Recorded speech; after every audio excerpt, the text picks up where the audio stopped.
I'm Pastor Mark Buetow, and this is Bible 101. Civil War! Well, we'll get to that in just a second. We see that so far, God has fulfilled His promise that He made to Abraham, Isaac, and Jacob. The people of Israel, Israel's descendants, Jacob's descendants, were as numerous as the stars in the sky, the sands of the seashore. They were a great nation. They had great kings, King David and King Solomon. They had defeated their enemies, and there they were living at peace in the land that God had promised. King David had extended the borders of Israel, brought all the tribes together, and made Israel to be a unified country under God. This is what God's peoples looked like in the time of King David and Solomon. This is the land of Israel. The capital, of course, was Jerusalem. David had conquered it from a tribe called the Jebusites, and there he had built his castle. There Solomon built the temple. There was the place, there was the people among whom God Himself dwelled. And so we see that God is continuing to keep His promises. He has established a dynasty, which is the same family of kings ruling over and over. That begins with David and continues with Solomon, and really goes all the way down through the time of the kings. And, of course, that's the family from which the Savior will come, the son of David, the king like David, the king greater than David, of course, Jesus. So anyway, Solomon was the wisest king ever, and Israel, after Solomon, lived happily ever after. Well, no, not quite, because his son wasn't so wise, as I mentioned before.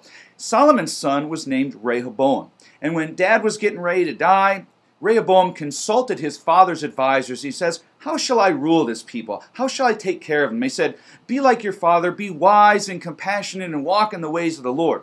But then Rehoboam also had a bunch of young guys, a bunch of his friends, and they said, "Hey man, why don't you exercise your power and lord it over everybody?" And Rehoboam says, "That sounds a lot more fun." So he did that. And of course, the people of the tribes of Israel did not like that, and they rebelled against him.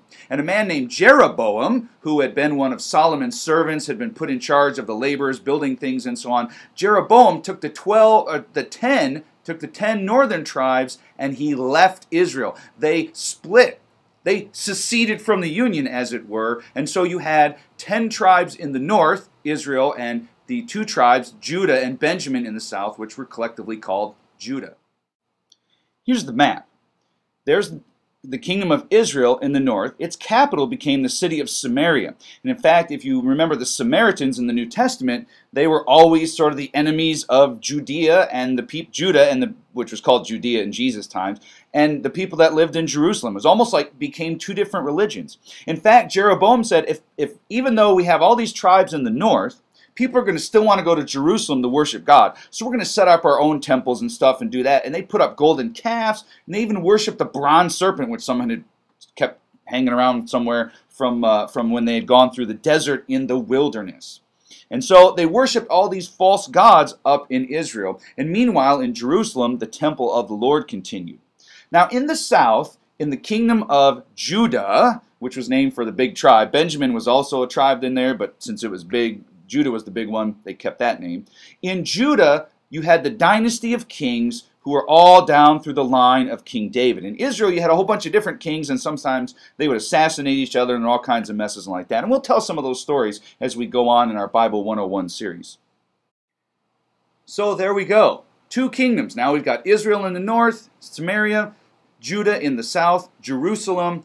And what has happened to God's people? What has happened to the people that the Lord brought into the promised land? The 12 tribes who are all together against all their enemies, all the enemies of God? Well, now they're divided. And there will be some civil war. They don't always fight, but a lot of times the north and the south do fight. And it's a big mess. And so it's a reminder that even God's people living under His promises are still sinners. And God still needs to work out His promise even through these sinners, His own people, to bring about the Savior who will erase all divisions, not only between Israelites and Judahites, but between Gentiles and Jews, between all the peoples of the world, as St. Paul says, has removed the separating wall. And so Jesus will come from these tribes, even though they are a mess. It's kind of a good reminder for us, too. We look around at the church and we see all these different denominations and factions and so on and think, what is going on? How come God's church can't be one? And yet we find our unity not in our borders or our outward organizations, but unity where Christ is preached faithfully, where the sacraments are administered rightly, where Jesus is being delivered to his people, and the promises of God, just as they were given to Israel and Judah, are still given today in his holy church. So, two different sections now, two different nations, Israel and Judah, still the people of God, still supposed to be living by his promises, still the people through whom the Lord will carry out his promises and bring the Savior into this world. And so the book of 1 Kings, about halfway through, and then on into 2 Kings, and of course 1 Chronicles and 2 Chronicles, chronicles all these kings that Israel and Judah had, the interactions they had, the pagan gods they worshipped, and the way in which God was always faithful to his promises and to the remnant of his people who trusted in them, all the way down to the time of Jesus and on in today into the church.